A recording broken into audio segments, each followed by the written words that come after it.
Ang nakaraan, nakilala nyo na kung sino-sino ang The Spoiler, Afam, Artist, Douche, at Baduy na Boyfriend.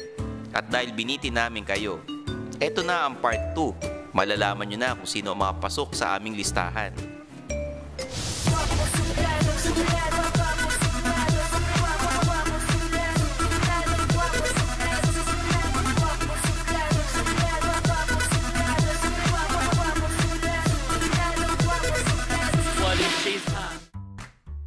Number 6, eto ang mga eye candy. Well, sila ang mga pogi, mukhang taar tits at mga lapitin ng chicks. Wala namang masama kung ganun ang boyfriend mo, pero dahil sa sobrang pagpapakyut niya, baka mapagkamalang kang yaya or PA. As in, personal alalay.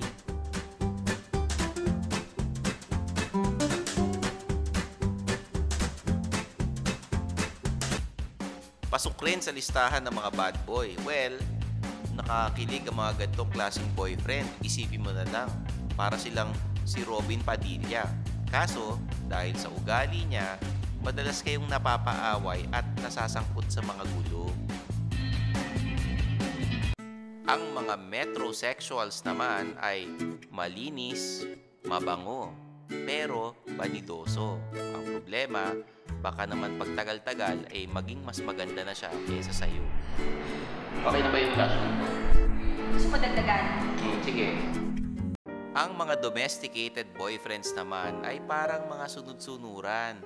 Para silang mga tinrain na aso na gagawin ang lahat ng gusto mo. Yung nga lang, para silang uto-uto at under desire pagtanda. May paglalaba ka ba sa akin mamaya? Baka may party ka pa. Hindi ko nadala yung laundry sa laundry shop. So, ano na lang. Wala ka na tayong dryer. Pakuti ka. Okay, sige. And last but not least, nandito ang mga mama's boys. Ang ibig sabihin nito ay magalang siya sa mga kababaihan at isa siyang gentleman. Wala namang masama sa pagiging isang mama's boy.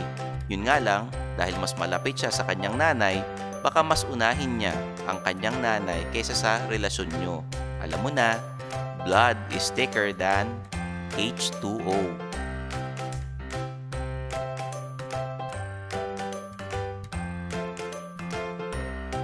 Ayan, kumpleto na ang listahan ng 10 types of boyfriends. Bahala ka na kung alin dyan ang matitipuhan mo at magugustuhan. Ang importante, magkasundo kayo at pareho kayong nagmamahalan.